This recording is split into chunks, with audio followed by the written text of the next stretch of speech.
तो गुरुदेव, इसका मतलब है कि जो लोग सुंदरकांड का पाठ कर रहे हैं बिना किसी गुरु के, तो उनको लाभ मिलने की संभावना बहुत कम होती है, जब तो बिना किसी गुरु के आदेश के अगर वो सुंदरकांड का पाठ कर रहे हैं तो।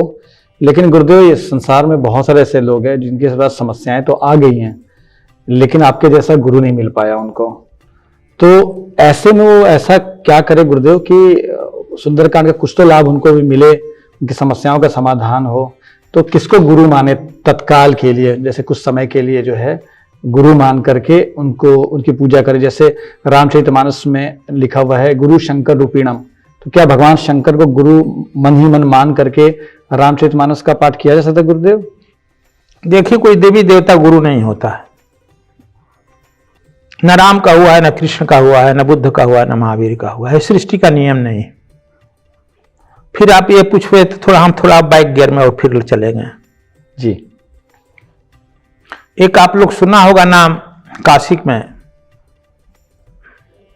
बाबा हुए हैं साउथ के, तैलंग स्वामी। तैलंग स्वामी जी। तेलंगाना के थे जी। वे 12 बरस श्मशान घाट में शंकर जी का भक्ति किए। सुने हैं ना? नाम सुना है तैलंग स्वामी 12 वर्ष श्मशान घाट में किए। 2 भाई थे उनके पिता की माता जी के मरने के बाद।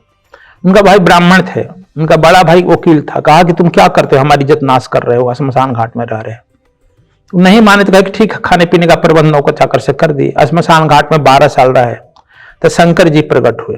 बोलो, वर मांगो। इन्होंने कहा कि मुक्ति। कहा कि मुक्ति मेरे हाथ में नहीं है,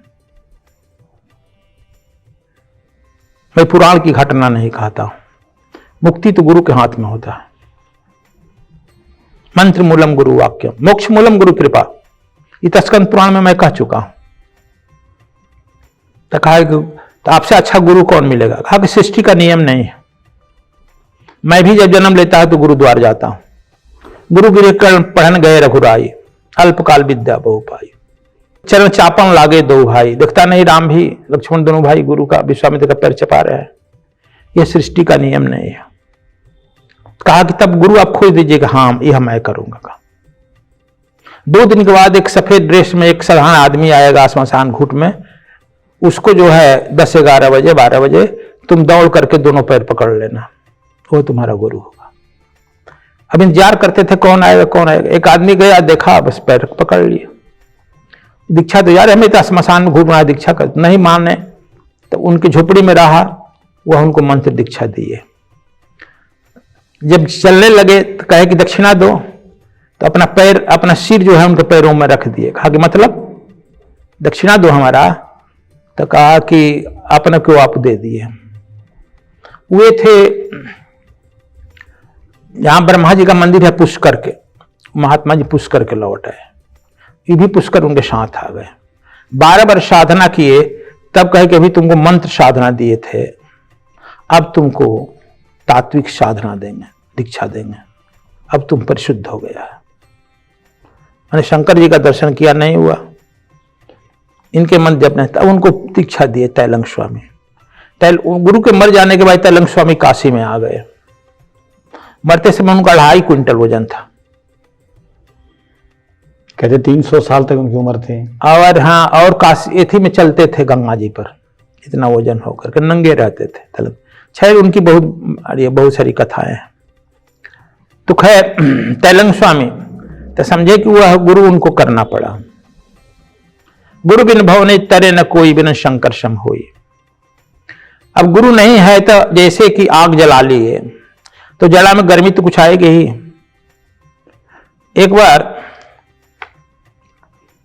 एक आदमी कहता यज्ञ करने से क्या होगा, गुरु नहीं भी किए हैं। कहा चलो हम लोग यज्ञ कर रहे हैं, बैठ जाओ।